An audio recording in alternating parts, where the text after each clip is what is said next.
Hello guys, welcome back to পিয়ার blog and recipe. আজ আমি তোমাদের সঙ্গে শেয়ার করব দুর্দান্ত স্বাদের একটা নতুন রেসিপি, যেটা সত্যি খেতেও যেমন সুন্দর, দেখতেও দুর্দান্ত। এটি হলো তালের শাঁসের পায়েস বা কল, আমাদের এখানে বলে কলাটি। তো তোমাদের ওখানে তালের আটি বা তালের শাঁসকে কী বলে অবশ্যই আমাকে কমেন্টে জানাবে। আর ভিডিওটি যদি দেখতে দেখতে ভালো লাগে অবশ্যই একটা ছোট্ট সাবস্ক্রাইব করবে। এটি তৈরির জন্য আমি কিছু তালের আটি নিয়েছি। দেখো, আটিগুলোকে এইভাবে কেটে ভিতর থেকে শাঁসটা আমি বার করে নিচ্ছি। এইভাবে সব কটা আটি কেটে দেখো কতটা সুন্দর শাঁসটা, যেটা আমরা শুধুই যদি খাই খুবই সুন্দর খেতে, তার সঙ্গে যদি একটু হালকা মেখে খাওয়া যায় তাও ভালো লাগে। আটি মাখা ভিডিও তোমাদের সঙ্গে পরে অবশ্যই শেয়ার করবো একদিন।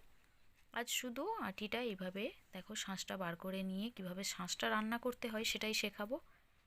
এটাকে তোমরা তালের আটির পায়েসও বলতে পারো। খেতে বন্ধুরা দুর্দান্ত, কি বলবো, জাস্ট ওয়াও। অ্যান্ড আমি দেখো সমস্ত শাঁস এইভাবে বার করে নিয়েছি। ভিতর থেকে শাঁসগুলো দেখতে পাচ্ছ প্রত্যেকটা বেশ গোটাই আছে।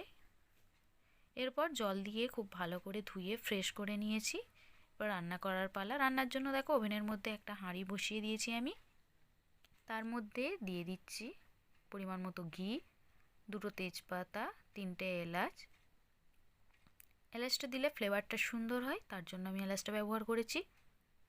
দিয়ে কিছুক্ষণ নেড়ে এর মধ্যে আমি অ্যাড করে দেব আমি যে ধুয়ে রেখেছিলাম কলাটিগুলো, সেই কলাটিগুলো বা তালের শাঁস।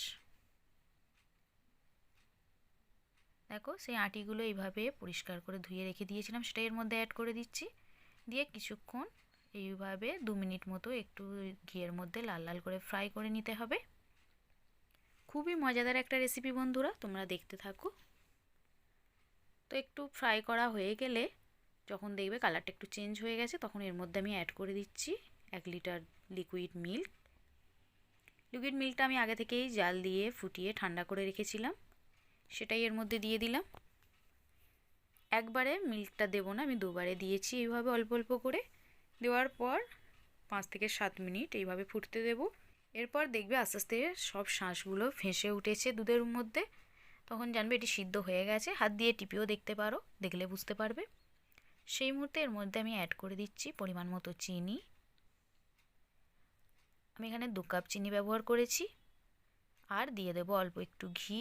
আবারও ঘিয়ের ফ্লেভারটা এটি খেতে আরও সুস্বাদু করে, তাই আমি ঘিটা এখানে ব্যবহার করেছি। তো বন্ধুরা তোমরাও দেখতে থাকো, দেখতে দেখতে যদি ভালো লাগে অবশ্যই সাবস্ক্রাইব করো। আর কমেন্টে জানিও তোমাদের ওখানে তালের এই আটি কী নামে পরিচিত। এরপর এইভাবে কিছুক্ষণ আবারও ফুটতে দেব। দেখো ফুটে রেডি হয়ে গেছে কমপ্লিট। জাস্ট দেখো কতটা সুন্দর দেখতে হয়েছে, দেখলেই তোমরা বুঝতে পারবে। এবার প্লেট আউট করে তোমাদের দেখাই। খুবই সুন্দর একটা রেসিপি বন্ধুরা, তালের কোনো অংশই আমরা বাদ দিচ্ছি না, সবটাই ব্যবহারযোগ্য। তালের শাঁস দিয়ে তো আমরা সবাই খেয়েছি।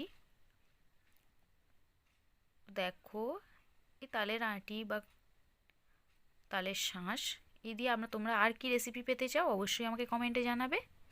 দেখো কতটা সুন্দর দেখতে হয়েছে। আমি ডেকোরেশনের জন্য উপর থেকে একটা চেরি দিয়েছি।